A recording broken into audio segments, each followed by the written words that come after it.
Can I begin? Yes, please. Okay. A very good morning to one and all gathered for today's scholarly Sunday session. I admire the enthusiasm of the students who have joined in and my fellow colleagues to spare 1 hour of their Sunday for this academic feast. I'm Dr. Venona. I'm working as a consultant psychiatrist at the Institute of Psychiatry and Human Behavior, Bamburi, Goa, and also member of the PG Education Subcommittee. I'd like to begin by inviting our president of the Western Zonal Branch, Dr. Sudhir Bhave, to address our students and colleagues online. So, Yeah, thanks, Vinona. It's a great pleasure joining here again today for the PG Education program. Now, when I think of Sushil Gawande and the PG Education Committee, I would say two things strike me. One is the great consistency of the program. I mean, we have been having these programs every single month without fail. And secondly, the highly educative and innovative programs that we have been having. I must tell everybody here that when it comes to innovativeness, creativity, and high quality, I have always been banking on Sushil Gawande. I mean, every single thing that he handles is imbued with a lot of mind put to it and ultimately a very good product. So thanks, Sushil, for this program. And I'm sure, I mean, by the end of this 1.5 hours of the students, especially the exam going ones, they are going to benefit much from this program on diagnostic summary. So thanks. So over to you, Vinona. And my regards to Dr. Vankar. Good morning, sir. After a long time. Yeah.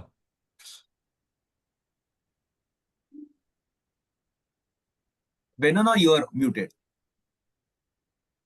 Venona, you are muted. Venona, you are muted. I think she's trying. Okay, I'll do it from. Sorry, sir, I think there was a problem with my. Huh. Yeah. Thank you, sir, for always being encouraging and supporting our committee. I'd like now to invite our ever enthusiastic chairperson of the PG Education Subcommittee, Dr. Sushil Gawande, to say a few words. So, Thank you, Venona. Thanks everyone for joining. 65 people joined at 10:03. That speaks about the popularity of this program. And today's program is very special because we have senior psychiatrist and teacher Dr. Vankar with us. Good morning, sir. And thank you so much for having you here.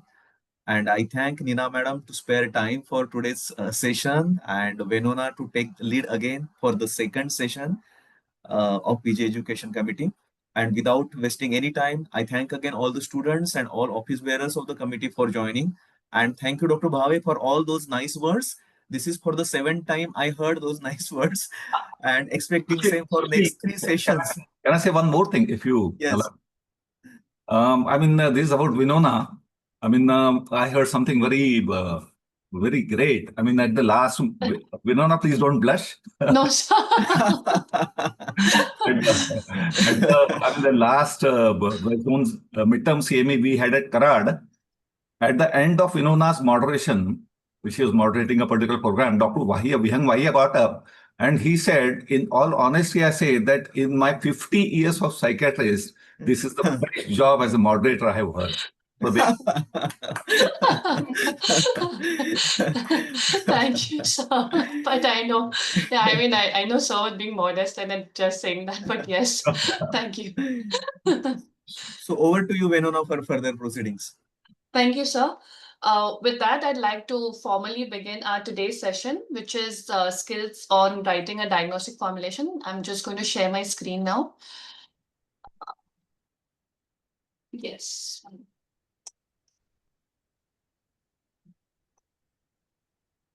Is it visible to all? Yes, it's coming. Yes. Okay. Yeah, I think one of the greatest attractions in psychiatry is the considerable scope for us to disagree on most of the things, when it comes to either the diagnosis or whether the etiology or the symptom profile.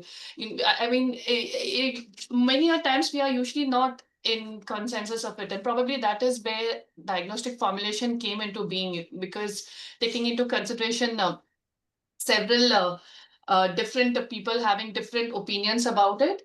Uh, so, I mean, putting them all together is what diagnostic formulation is. I'm sure as PG students also, many a times there have been, we have been asked to present a diagnostic formulation, and there's always this confusion. No, are you presenting a summary or are you presenting a formulation? Always that confusion.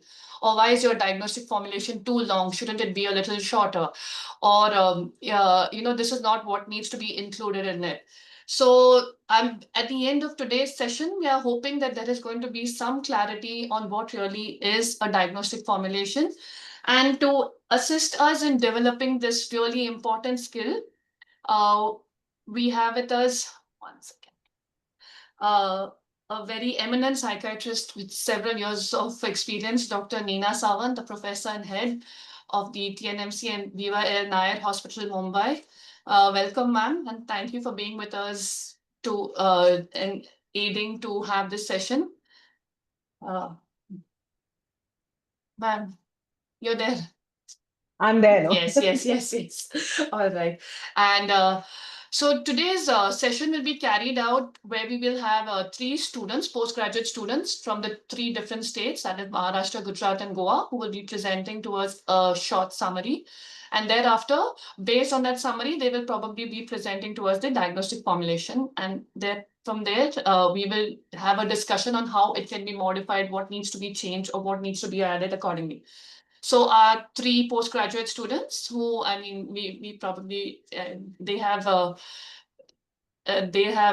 graciously obliged to do this in the presence of so many people. So we have Dr. Sahil Ingle, who is from Maharashtra, Dr. Aditi Modak from my own place, Goa, and Dr. Jugal Rathod from Gujarat. Are you guys on board? Yes, ma'am. Yes, ma'am. Good morning. Yes, hi, good morning. Hi, good morning. Yes. But before we begin, a small pre-test quiz for the people who are attending, just to see what is your understanding of it. You probably can type it in the chat box and let us know what is your understanding. So when we talk about a diagnostic formulation, what really would be the components which you would include in the diagnostic formulation? Whether you'd include just the history and the mental status examination. Is there anything else that you need to do? Does a diagnostic formulation encompass only a single diagnosis, or do you put in a differential diagnosis? Does the psychodynamic component also come into a diagnostic formulation? So if you can just put that down in the chat box, and maybe at the end of the session, we would know what we're looking at. Okay. Then when we do write a diagnostic formulation, what are the 4 P's that we usually need to consider when we are writing it? Does it aid in any way at adding the 4 P's into the diagnostic formulation? And probably the last one, what is the most common model that we use when we are writing a diagnostic formulation? Is it just the biological model? Is it just the psychological component, or is it biopsychological, or is there any other component to be added to it? Okay. With that, I will go through the chats, and then maybe at the end of the session, we could discuss it again. And if you have any other queries or questions, please put it ahead in the chat box. Yeah. So I'd like to begin by asking Dr. Aditi. Dr. Aditi? Yes, ma'am. Yeah, so we'd like to begin with your case. Okay, so I will, please let me know when you need me to change the slides, yeah? Okay, ma'am. So yes, Dr. Aditi will be presenting a case of bipolar affective disorder. Aditi, please. Good morning, all. So the summary of my case is as following. A 28-year-old unmarried male graduate working in the private sector from an urban middle-class background was brought by family members with a 2-week history of overtalkativeness, irritability, reduced sleep, increased goal-directed activity, overfamiliarity, and inflated self-worth. He was excessively energetic, spoke rapidly and continuously, made impulsive financial decisions such as unnecessary spending, and repeatedly claimed to be a god. He was inappropriately social with strangers and stopped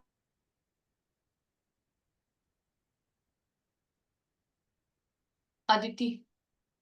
The current episode started after a phase of irregular medications, intake, and increased workplace stress. There was a reported increase in alcohol intake during this episode. This was his fourth episode. His first episode was at age 22, lasted around 1.5 months, and was characterized by elevated mood, increased activity, reduced sleep, and excessive spending, following a stressful property dispute with a cousin. The second episode at age 24 lasted about 2 months and presented with low mood, reduced interest in activities, feeling of hopelessness, passive suicidal ideations, and one instance of writing a suicide note. This depressive episode also followed interpersonal stress related to ongoing family dispute over property.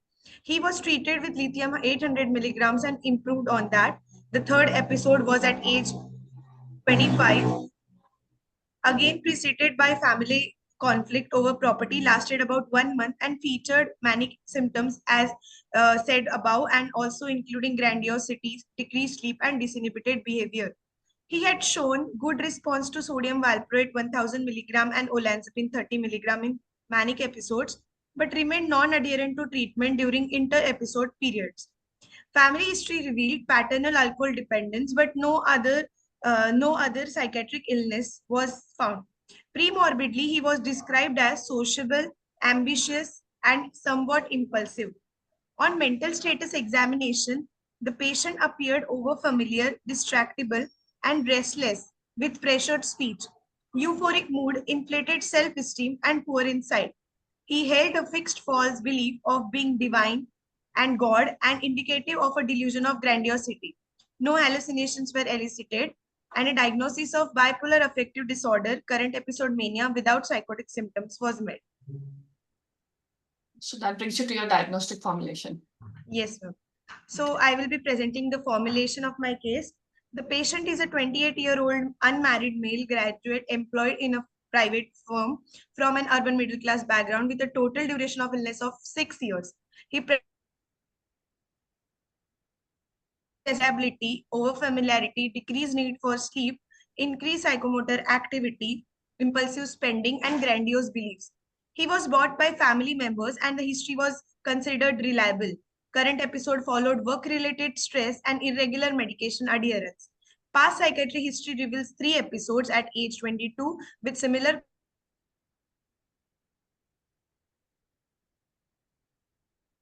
Aditi. Aditi, you're breaking up in between. Hello? 5 lasting for 1 month. He was treated with mood stabilizers, sodium valproate, and lithium, and antipsychotics like olanzapine, but has remained largely non-adherent between episodes. Family history is significant for paternal alcohol use and dependence, with patients increased alcohol use during episodes of mania, but does not meet the criteria for harm.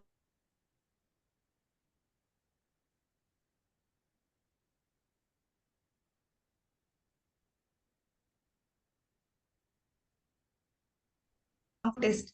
On mental status examination, he was overfamiliar, increased psychomotor activity, pressured speech, euphoric affect, inflated self-esteem, delusion of grandiosity, impaired judgment, and poor insight. General physical and systemic examination was normal. Based on the clinical picture and this longitudinal course, a diagnosis of bipolar affective disorder, current episode mania without psychotic symptoms according to ICD-10 was made. Yes, Aditi, thank you for that presentation of the summary and the diagnostic formulation. Ma'am, Dr. Neena, moving over Just to a you. minute. Yes, in between we missed Aditi, your voice was cracking up. Yes. And yes, I'm trying to enlarge it on the slide. But Aditi, if you tell me, on what model have you written your diagnostic formulation? Suppose you want to kind of, why is your diagnostic formulation important? If you could first answer that. Ma'am, diagnostic formulation is important as when we speak about psychiatry between two colleagues, we need to share the gist of the patient's history. So we cannot give a full detailed history. So we need to have a structured model. For this one, I have used that 4Ps model where the factors like precipitating, predisposing, perpetuating, and protective factors I have tried to explain with my case this time. Okay. So when you've tried to explain it, you've not written it down in that format. This is one. But you said when I have to tell a colleague, why a colleague? Diagnostic formulation is for each one of us to understand our patient better and actually do the assessment and the which includes your management part. So diagnostic formulation is not something which I'm writing for the patient to show to somebody. But if I'm clear in what I have understood from his case after talking with him, to make my own understanding by looking at various factors for me to come to a treatment plan. I have to look at all the complexities to understand to give him a comprehensive treatment plan.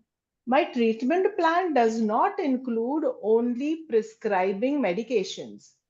I am sure when you get this history, you are going to include something like I am going to do psychoeducation of family.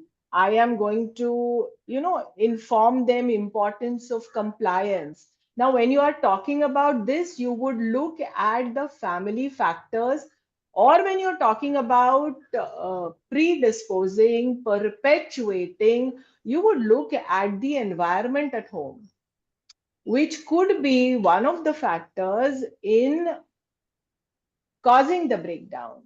We don't know. Expressed emotions. So, when I'm trying to make a diagnostic formulation, it is for me to understand that what factors are coming into play for which the patient has presented to me with these symptoms now.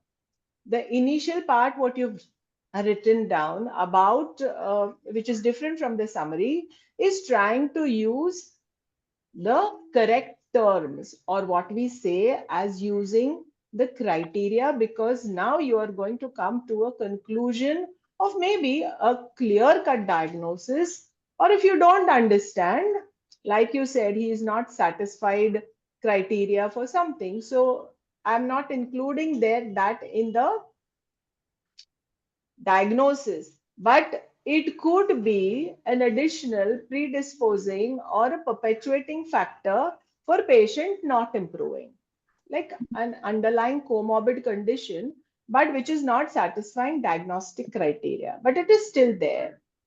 So when I'm doing all this, it is for me to understand my factors, and yes, I am using, you've used ICD-10 criteria, which is very good, because as a nation we follow the WHO, so we should always consider ICD criteria first than the DSM criteria. So you should use those criteria, and based on that you have given your diagnosis, or you may give a differential diagnosis. So the initial part is absolutely correct, what you've written down. Now comes whatever you've got from your history, the other things. So that has to be put down for you to understand. Now you told me you have given it as per the 4Ps model. So when you want to put it through the 4P model, have you segregated the things in your diagnostic formulation by saying or making yourself understand, okay, the precipitating factor for this was non-compliance, or maybe was it because it was an acute exacerbation, or whether it was insidious, or whatever could be the phase of the illness and the variable which you considered, or what was the predisposing. Did you divide it? Could you do it as per that? Whatever you've written down in your diagnostic formulation, could you segregate and put it down under these headings, because you followed the 4Ps model, right? Yes, ma'am. Yes, Yeah. ma'am. I have made it like I have 4 P's, and also I have divided it into biological, psychological, and social. So here, predisposing factor in biological will be family history of. No, you follow one model. Don't confuse yourself by using both the models. See, Okay, ma'am. whichever model you follow, everything is based on the same format. Okay, ma'am. It is just that you separate it out for a better understanding for you to know that when you are going for your treatment plan, which are the things you have to consider along with your drugs. So now, whichever model you're comfortable with the biopsychosocial, you please give it in that where you've identified the biological, the psychological, and the sociocultural. If you want to use a 4P model, you don't have to use both the models. You have to use one of them, right? Okay, ma'am. Especially in exams when you're giving it. And when you want to show that you have actually done a diagnostic formulation based on this, you will separate it out and say that the predisposing factors for this patient were this, this, this. So, can you do it that way? Because you gave the entire diagnostic formulation without mentioning it as those kind of variables. Can you do it now? Yes, ma'am. Yes, ma'am. Yeah. So predisposing factor in this formulation will be that the patient has family history of paternal alcohol dependence, and his personality traits being impulsive, and that his conflict in the family and the work related stresses currently which was going on. Hmm. Precipitating factors will be non-adherence to the medications, and this time it is written that it was there that workplace stress was going on. So for this episode, it was work-related stress. Perpetuating factor, again, the non-adherence, poor insight into that illness, and denial of illness in between the episode as he was non-adherent. Protective Now, factor. would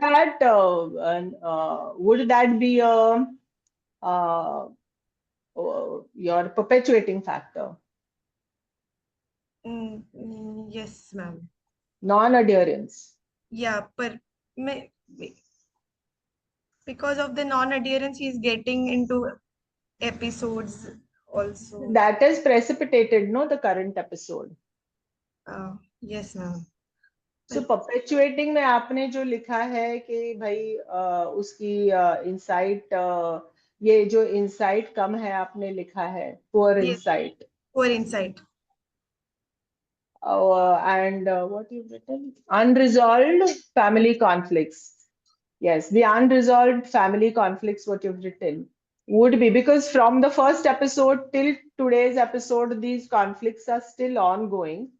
So they will always exacerbate and cause a breakdown, which you have seen. So that is a classical thing because some of the risk factors can be unmodifiable. You may not be able to change. So ongoing life circumstances, etc. All these would come in perpetuating, which will increase your patient's propensity for breakdowns. Yes. Yes, And ma'am. the last you said is Protective factor will be that patient has reach as he is living in urban area, so he can be like sent to psychiatric setup, and he has improved on medications in the past. So past good response to the medications and returning back to the pre-morbid levels is the protective factor in this case. okay. So probably help seeking behavior or coming and seeking mental health care engagement or etc. That will become a protective factor. Now you tell me, why are all these factors important? Because when you're doing this diagnostic formulation and you write it down, so what is missing is when you're I mean, we probably in theory you don't have to write it down, but when you're doing a long case presentation, you will have to mention the factors accordingly, and then you have to say what is the implication of these things. So what is the importance of knowing all these things?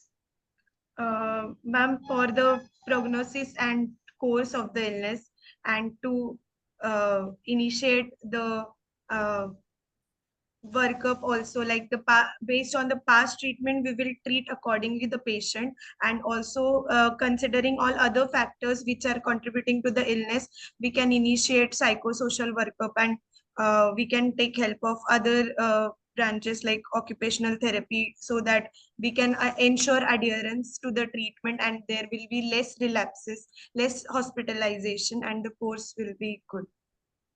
Yeah. Okay. Very good. So most of you all have responded to that, that it is necessary, that it is for understanding the course of the illness as well as for giving a prognosis. And when you are, like when you're giving a prognosis, you always take into consideration the good prognostic factors, the bad prognostic factors, which are there for every illness and disorder, which are mentioned in your textbook. But when you say it in exam, you just name them. See, you have to use it cohesively for your patient. So you have to give me that prognosis, whether short-term prognosis is going to be good or fair. And then you feel that because there are so many other bad prognostic factors, the long-term prognosis may be guarded. So I have to give the prognosis as now he's come to me short term. Yes, he's definitely going to come out of this episode and he will improve. And in my mind, I may decide whether he improves 80%, 90%, 100%. But this is short term. But over a period of time, because now if you look at his history, he's got multiple episodes with non-compliance. So the same may apply for a long-term prognosis of this current episode where you are not sure. So you have to work on certain things like those perpetuating factors or those predisposing factors, or you have to look at his coping skills or look at other factors so that you can improve his prognosis and make it at least fair instead of guarded. So for that, this diagnostic formulation comes into play. The common problem, what we all do as clinicians, is we treat the patient as he comes. We focus mainly on symptoms which he is presenting. We forget to look at the bigger picture. Like, psychiatrists often take a bigger, better holistic view of the patient as compared to other disciplines. Other disciplines always treat symptom related, but we are taught from the beginning to look into all factors and look at everything rather than just a small thing, because we all believe in the biopsychosocial model of functioning. We all say every human gets any disorder based on these factors. So for my treatment plan, I shouldn't be forgetting this model of functioning. And I should not only focus on the treatment plan, which is commonly done by most of us. And once the exam is over, we focus only on the symptoms and we keep on writing drugs. We don't question ourselves why the patient is not improving, what has changed, what was there in my diagnostic formulation which should have been applied, or why he has not responded. Are you understanding?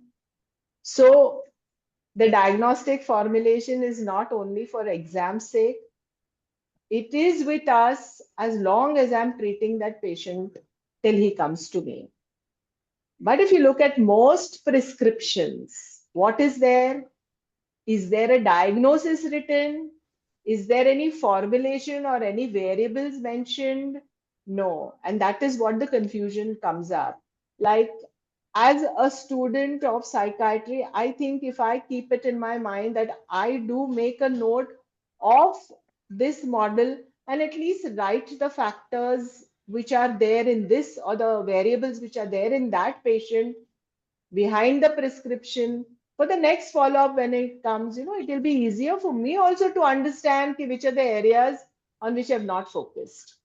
We are all interested in only changing the dose of the tablets, adding something, but not deleting something. And that is where so many of us forget that, this formulation should be there on paper every time. Yeah, good. Good presentation. Your JR3 or JR2? They are two, ma'am. Okay, good. Thank you so much. Thank you, ma'am. I think you especially harped on the fact that psychiatry as a discipline looks at patients holistically, which is I think is very important. A small question, ma'am. Would we have to also include the psychodynamic component in it, if we had to? If we are comfortable, I would say, or if you're looking at perpetuating factors which may look at childhood trauma, adverse events, some kind of things which we are carrying on in life, and though the patient may say that, okay, I have forgotten, I may still need to put it down, be aware of it, and then see in future if the response of the patient is not coming, then I may have to reconsider it and go into detail. Many of us are not very comfortable looking at the psychodynamic aspect, as we like to focus on the biological aspect, or maybe even the social or the environmental. We find we are not having those kind of resources or tools, to deal with all these issues. But if we can have some kind of, contact with certain kind of teams, we can always refer. Not necessary that I have to sit and do it. I may identify, but if I don't have the time or the efforts, I can refer to people who are doing counseling or who are in those areas, which could give some expertise and some help to the patient. Thank you, ma'am. It's always good to learn from you, something new from you. Thank you, Dr. Aditi. That was a good presentation and quite a enriching discussion with ma'am too. Thank you for giving the opportunity. Thank you so much. Yes. So moving next to our next presenter, that will be Dr. Sahil Ingle. I hope I'm pronouncing your surname right. Yes, ma'am, you are. Yes. Thank you. Hi. Yeah. So Dr. Sahil, over to you. Yes, ma'am. Good morning, everyone. I'll be presenting the case of a patient of schizophrenia. I'll be starting with the brief summary of the case, followed by the diagnostic formulation. Mr. A is a 28-year-old unmarried gentleman from Greater Noida, Uttar Pradesh, educated up to the 10th standard, currently unemployed and previously working as a daily wage laborer. He was brought to the psychiatry OPD by his mother and younger brother with complaints of irritability, suspiciousness, muttering and smiling to self, sleep disturbances, and odd beliefs, which have worsened over the past 2 months. The total duration of illness is 7 years, with an insidious onset and continuous course, marked by episodic exacerbations and poor functional recovery.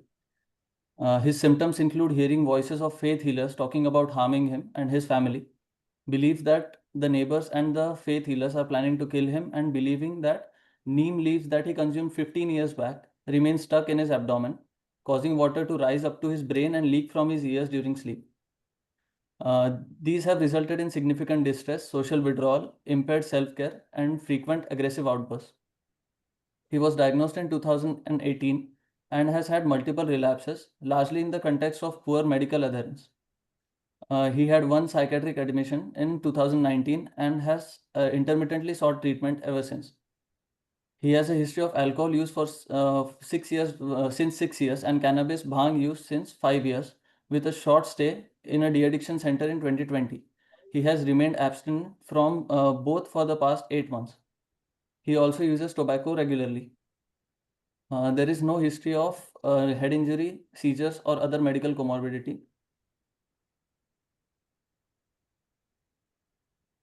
Premorbidly, Mr. A was described as shy, emotionally sensitive, and had difficulty forming close friendships.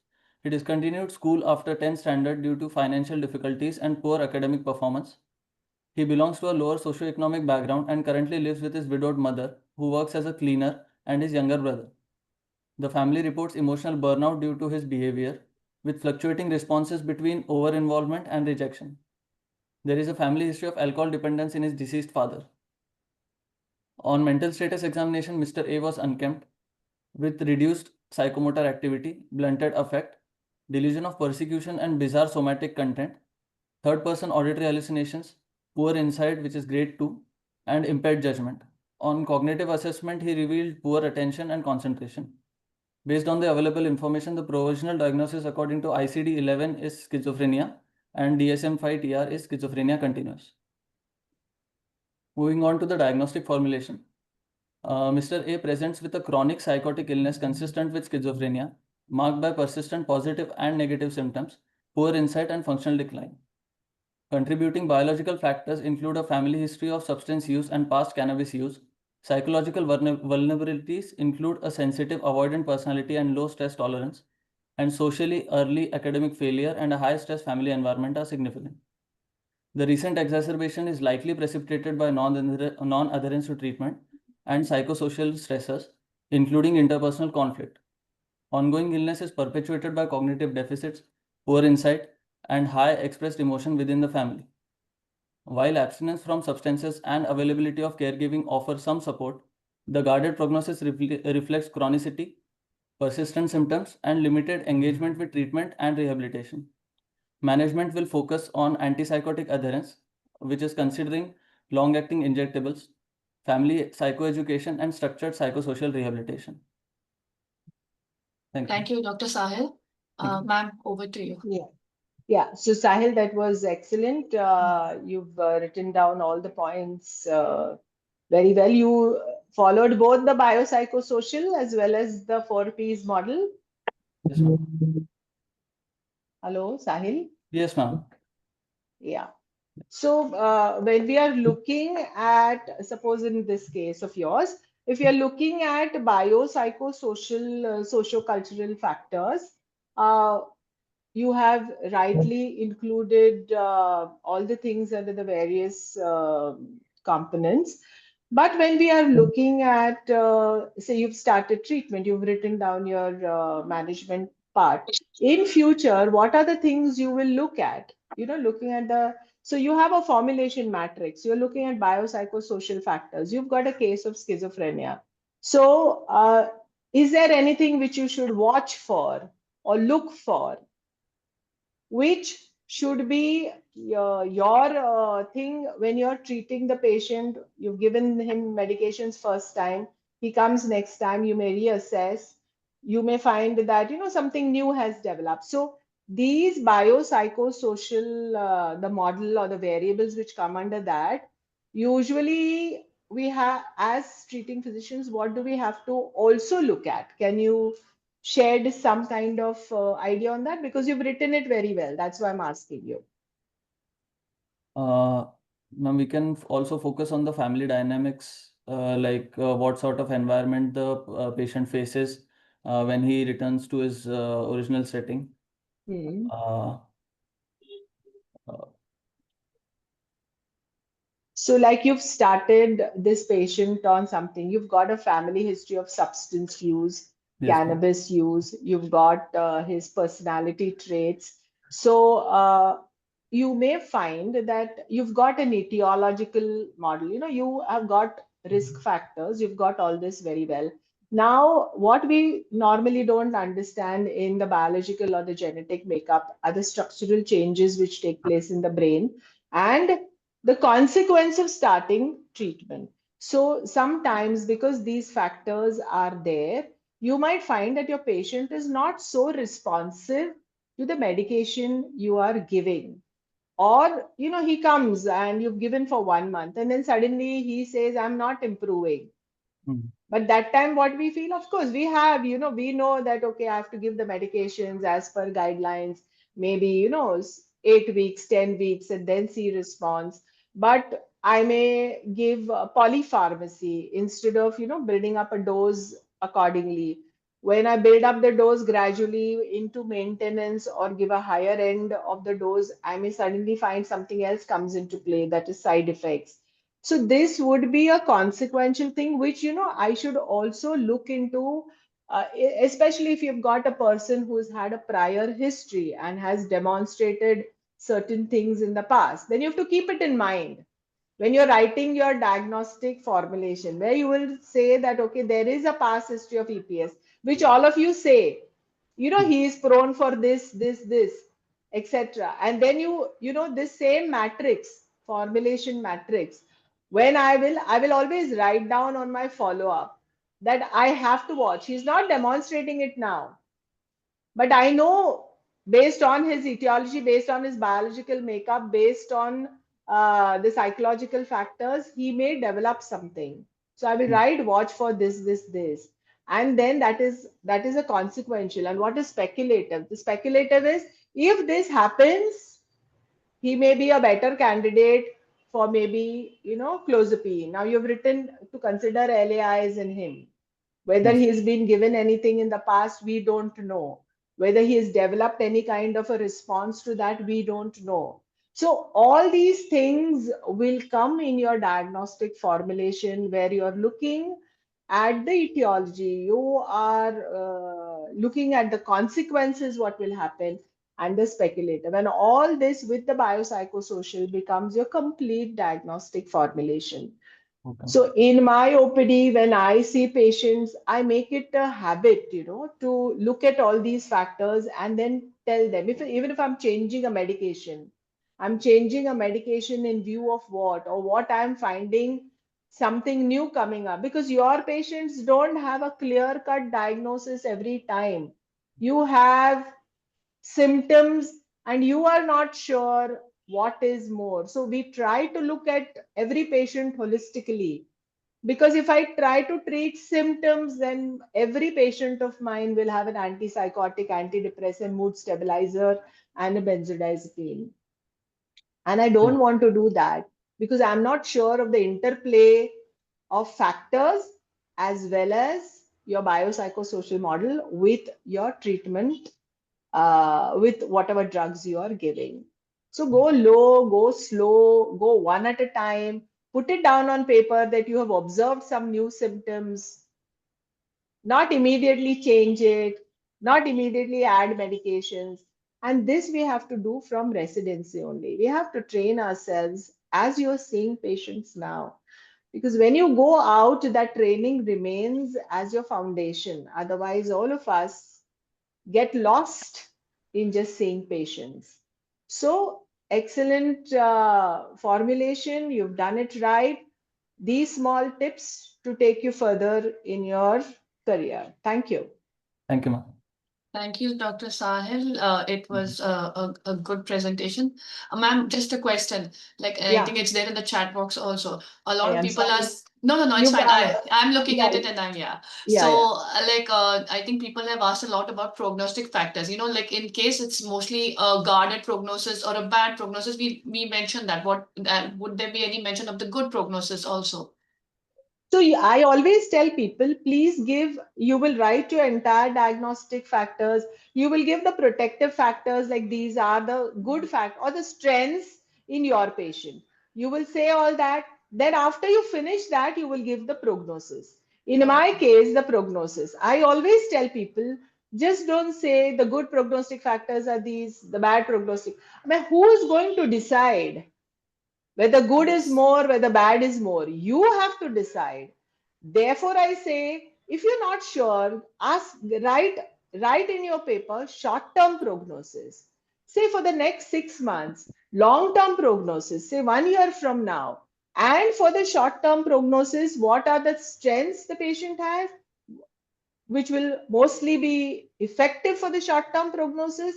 Long term prognosis, if you feel things are not going to work out, then you can give your guarded prognosis based on whatever bad prognostic factors you have found. So I always tell them, divide it into short term and long term.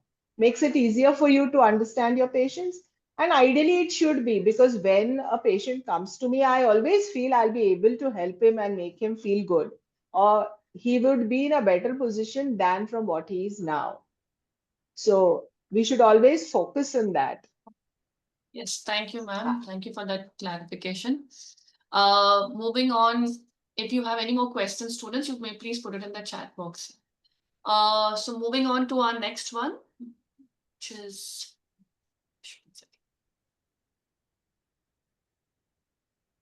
okay.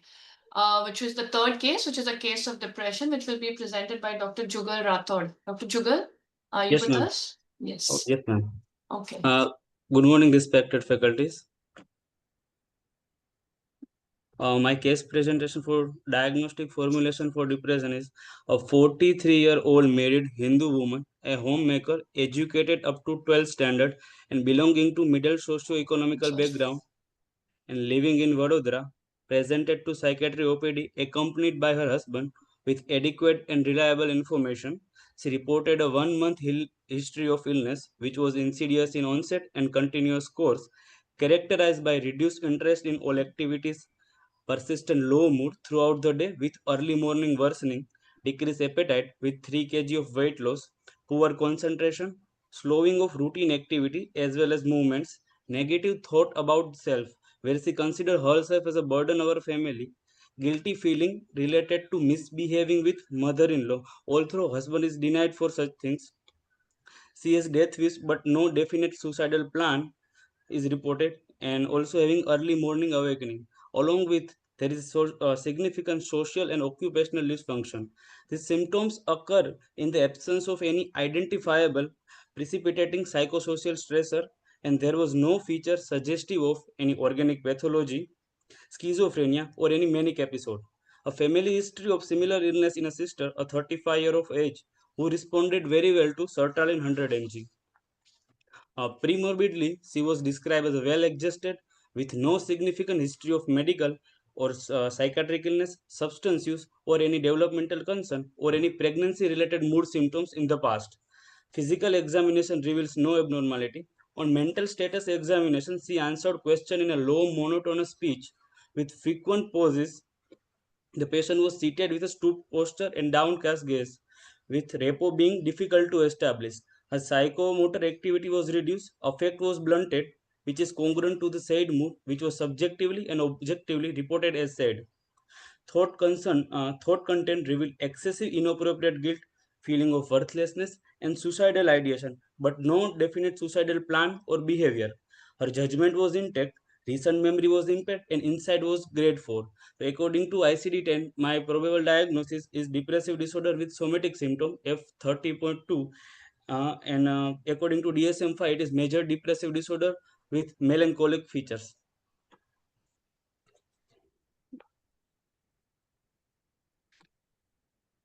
Okay, Jugal. So now if you have to give your diagnostic formulation, which model have you used or how are you going to put it across? So you've said, yeah, you've done well. Now tell me how you will put it across. Yeah, I use 4P model.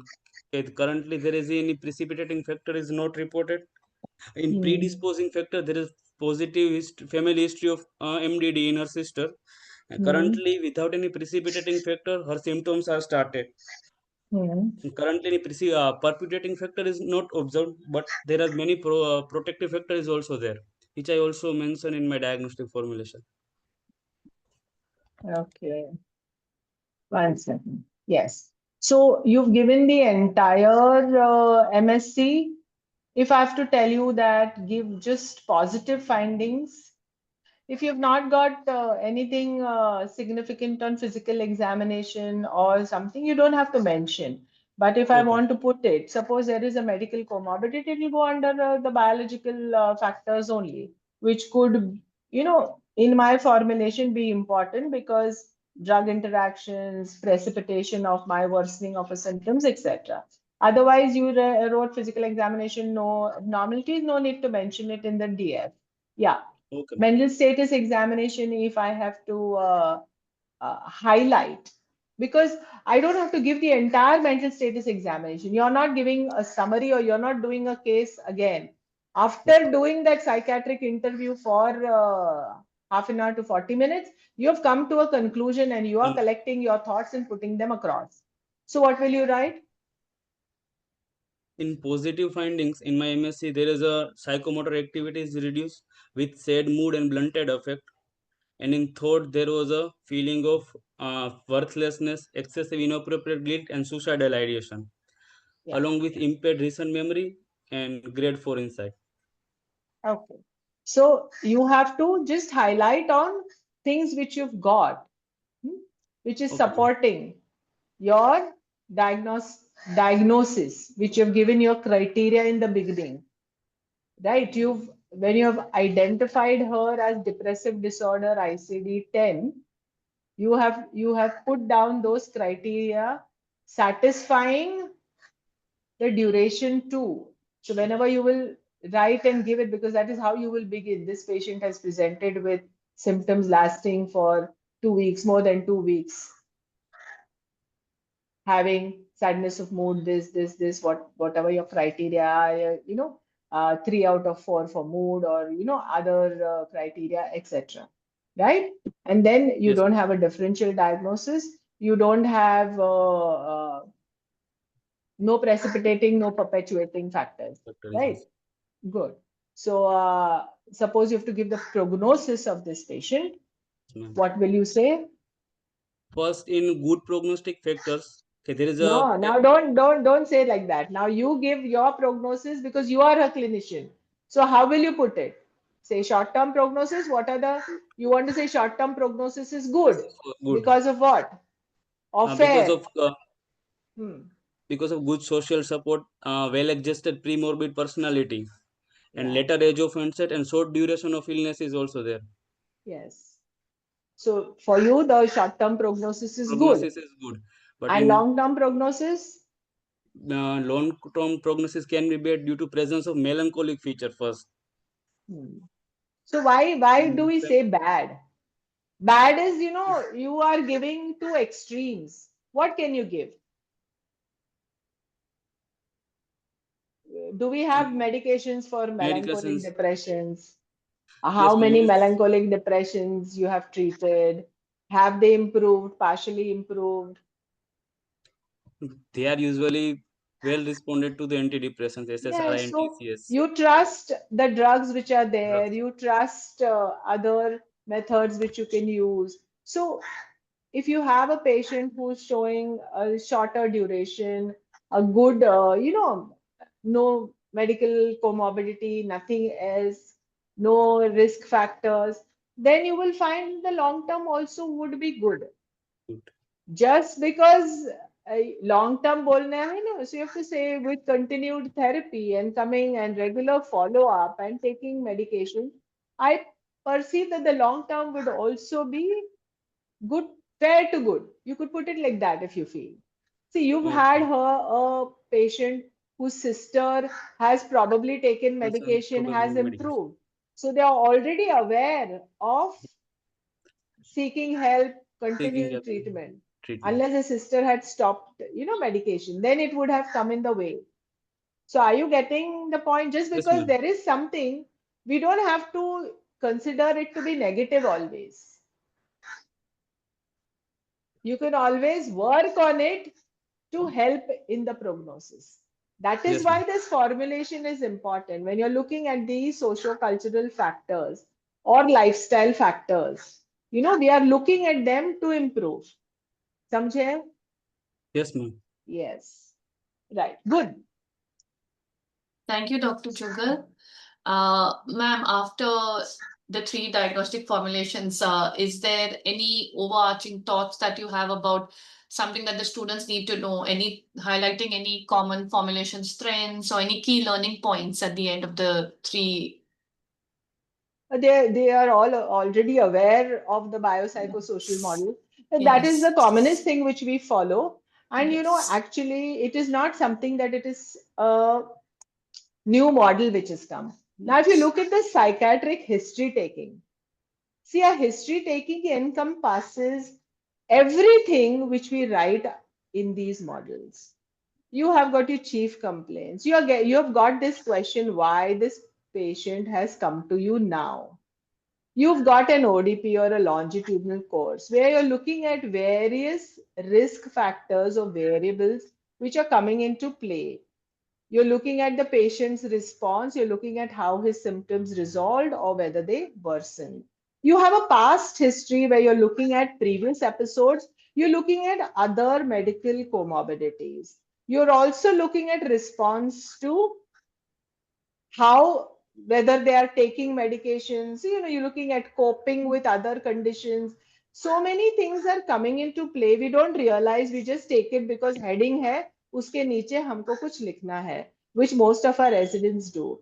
We're looking at family history, you're looking at family history of psychiatric illness as well as medical illnesses. You get an illness trajectory ka, other people's response, or your chart or a blueprint is laid down for you.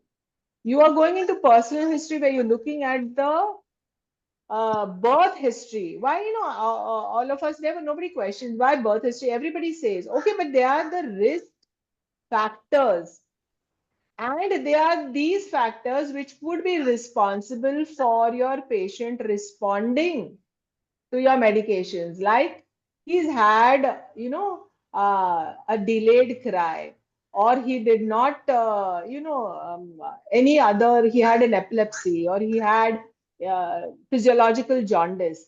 See, all these events in life may cause very minimal structural damage in your brain, which may not be picked up by your MRI.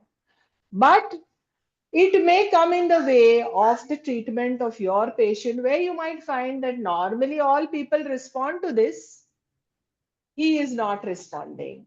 Or maybe he is responding so much that side effects are coming instead of effects. We may do MRI, we may do things, you might find everything normal. But obstetric complications, neurodevelopmental hypothesis, for all your academic schooling, the development, childhood adverse events, what you talked about, the psychodynamic issues which have happened, say in parenting, all these have an implication in my treatment plan where I may get a response and no response. I mean, so many of them take the birth history in detail, but don't realize the importance of that. And we never connect with it. We never think about it. We never correlate with it. That is what I find missing in our students. And we also talk about pre-morbid personality, which teaches us about attachment, relationships, coping. We forget to include it in the diagnostic formulation, or forget to think about it or using it as a strength or maybe as a weakness in determining your prognosis. So I would like them to be looking at the patient holistically every time rather than just looking at the symptoms with which the patient is presenting and trying to quickly make a diagnosis based on certain criteria. So I don't want our students to do this mistake. So it's okay even if you can't make a diagnosis as per criteria because patient is not satisfied. But if you could write down these variables and jot down these points. In your follow-up, you all write MSc in great details, or you write, patient is better. This patient is not better. If we take some time to reflect on what I had written in the beginning and whether all those things are being covered in my treatment plan, it will help in giving a better prognosis to the patient. That is what I would like to end with. Thank you, ma'am, for this very enriching discussion. I think we all learned something from it. I think even me, being a moderator, it has added to my information. And thank you to our students. Before we end formally, sir, do you have anything to say, Dr. Sushil or Dr. Sudhir? I think Bhave sir, are you there? Dr. Bhave? There, I am there. Yes, Yeah, yes, I mean, yes. just a quick word. I think it was wonderful. I wish, I mean, most PGs in the zone attended this. It was very good.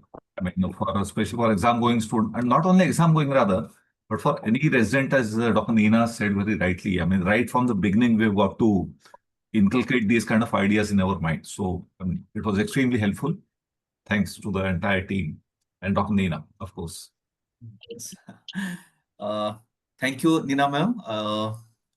I would suggest, ma'am, rather than a CAB or a workshop, you, Henel ma'am and Alka madam should take teaching classes for 4 or 5 days for all those who are past, they are post MD, so that we can have a recap of our MD days again in 2 3 days. So you can plan this yearly program because, as rightly said by Venona, this was learning for us also. Uh, and Sri Lakshmi has mentioned, Dr. Nina Sawant had started this concept of monthly clinical meets for postgraduate students under the banner of IPS WZB. So having the person, a founder of this program here as an expert, what a pleasure for all of us. So I thank Nina ma'am, our moderator Venona, and all three presenters. And 134 students attended today's clinical session, and that speaks for utility of such programs. So thank you again, and special thanks to Dr. Vankar sir for taking out time and attending entire session, sir. Uh, you have started your psychiatry when psychodynamic formulations were there, leading as far as the other biological formulations and the social. So psychodynamic was leading, and now biological models are incorporating or taking place of that. So you have attended. Thank you so much, sir. And over to Venuna. Yeah, so with that, I'd like to formally end today's session. Just keeping in mind that formulation isn't really about reaching a label or a diagnosis. I think it's about understanding the story in entirety and offering the right care. I hope this session has helped us refine our clinical lens as we continue our psychiatric practice. So thank you one and all for attending today's session. And I hope you all have enjoyed the rest of your Sunday. So thank you once again. Thank you so much, Sushil, Dr. Thank Bhave, you, ma'am. Venona. Thank you so Yes. much. Thank you, ma'am. Pleasure to be at all IPSWZB programs. Thank you, ma'am. Yes. And keep the show going on. It's great. It's in the 4th year now, and it's doing great, as we can all see. Thank you. Yes. Thank you, ma'am. Thank you. Thank you. So whenever we would ask Neena ma'am to be the expert, she would always say, "Hey, नहीं और किसी को देखो, नहीं तो वही लोग आते रहते हैं, उनको लगेगा हम ही कर रहे, तुम किसी और." Because we had sexual history taking and all that. We have requested ma'am so many times. So I'm really glad that finally See, she Sri came Lakshmi, on as an I expert. follow NHA model. NHA model. NHA model stands for Nina ma'am, Henal ma'am, and Alka ma'am. So whenever I think of any program, I first think about NHA model and then go ahead. Sir, you have sure shot success formula ready. Thank you so much, Sri everyone. Lakshmi. Thank you so much, Sushil. Bye bye.